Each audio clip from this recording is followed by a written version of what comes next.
ఇది 100% BJP ideology ప్రకారమే జరుగుతున్నట్టు కనబడుతున్నది. బీజేపీ ఈ మధ్యన మాట్లాడుతున్నది, ఏం మాట్లాడుతున్నది? పాస్మాందా ముసల్మాన్ అని మాట్లాడుతున్నది బీజేపీ. तो కాంగ్రెస్ డిక్లరేషన్ ఈ రోజు బీజేపీ ఐడియాలజీకి లింక్ అయి ఉన్నట్టుగా కనబడతా ఉంది. जो बात कांग्रेस आज माइनॉरिटी डिक्लेरेशन में कह रही है, ये बीजेपी के आइडियोलॉजी के साथ मिला हुआ है. पासमानदा मुसलमान बोल के आज बीजेपी जो बात कह रही है, वही बात आज कांग्रेस पार्टी अपने डिक्लेरेशन के जरिए कर रही है. और मैं आपको याद दिलाना चाहता हूं, आज दस्तूर ने, कॉन्स्टिट्यूशन ऑफ इंडिया ने आज एक दर्जा दिया हमारे हिंदुस्तान में हिंदू. बंद कराओ,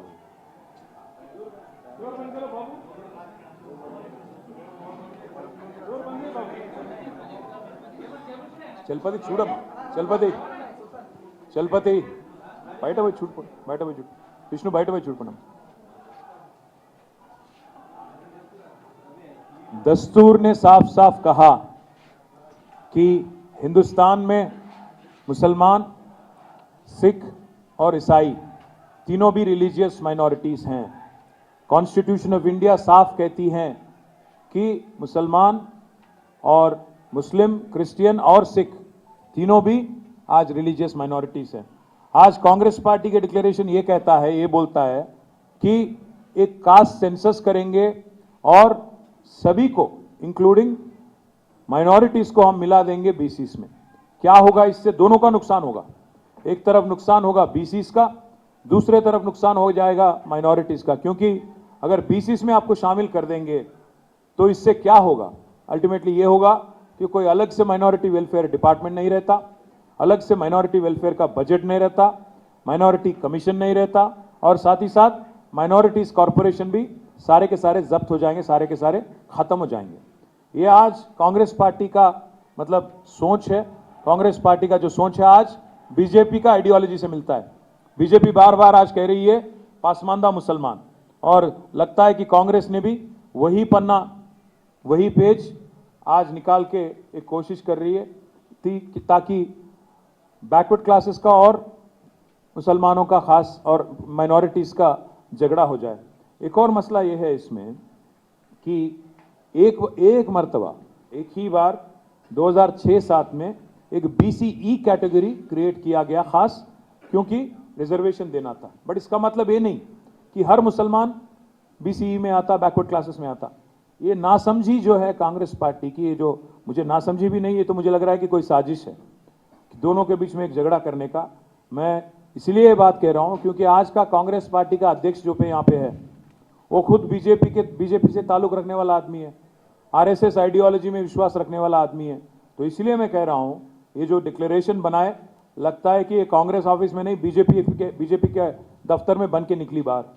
एक और एक बात यह है कि आज अगर एक मिनट के लिए ये समझिए कि कास्ट सेंसस करें आप और मिला दिए आप मुस्लिम्स को, क्रिश्चियंस को और सिख को बीसीस में, क्या होता? कल सारे के सारे बीसी टूट पड़ेंगे और कहने लगेंगे बैकवर्ड क्लासेस लीडर्स और बैकवर्ड क्लासेस की आवाम कि आप हमारा हक छीन रहे हो, आप हमारे लिए जो गारंटीड था रिजर्वेशन, आप उसमें से जबरदस्ती ले रहे हो करके एक रिफ्ट आ जाएगा माइनॉरिटीज और बीसीस के बीच में. लगता है कि कांग्रेस पार्टी दोनों के तरफ सिंसियर नहीं है, ना बीसीस के तरफ सिंसियर है, ना माइनॉरिटीज की तरफ सिंसियर है. एक और एक बात है, हमें तो शक यही है कि आज कांग्रेस पार्टी जितना भी यहाँ पे वादा करी, अगर ट्रैक रिकॉर्ड देखेंगे आप तो इतना बदतर ट्रैक रिकॉर्ड है उनका. 2004 से लेके 2014 तक कांग्रेस पार्टी यहाँ पे सत्ता में थी, यूनाइटेड आंध्र प्रदेश में, मुत्तहिदा आंध्र प्रदेश में. इसमें अगर उनका बजट आप देखेंगे, 2004 और 5 में बजट था माइनॉरिटी वेलफेयर का 39 करोड़, जिसमें से 42% तेलंगाना का शेयर है. मतलब आप कम से कम 16-17 करोड़ था 2004-5 में. और आखिरी में 2004-5 से लेके 13-14 तक अगर आप देखेंगे, आखिरी बजट था 509 करोड़ खर्चा किया गया, 509 करोड़ कुल मिला के पूरे मुत्तहिदा आंध्र प्रदेश में 23 जिलाओं के लिए, 23 अजलाओं के लिए. अगर इसमें से अगर 42% आप लेंगे तो आप 200 करोड़ के आसपास भी नहीं है. कुल मिला के 10 सालों में 2004 से लेकर 14 तक 10 सालों में कांग्रेस पार्टी ने माइनॉरिटी वेलफेयर के लिए तेलंगाना में खर्चा किया 900 करोड़, 930 करोड़, 930 करोड़, 930 करोड़। जबकि तेलंगाना की रियासत बनी और केसीआर साहब का सदारत में यहाँ गवर्नमेंट बनी, तो 2014 से लेके आज तक 2023 तक इन 10 सालों का बजट अगर आप लेंगे, कुल मिला के हमने खर्च किया 10,140 करोड़। कहाँ 900 करोड़, 930 करोड़, कहाँ 10,140 crore.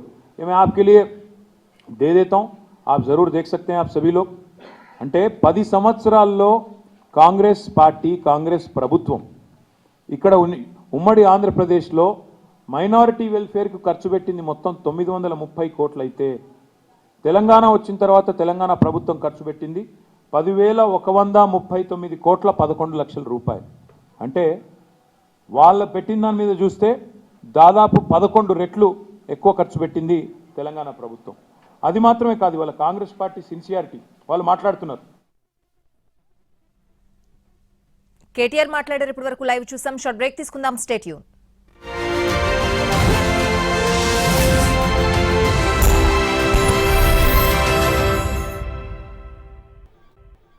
Health wealth sir sir sir शाबाश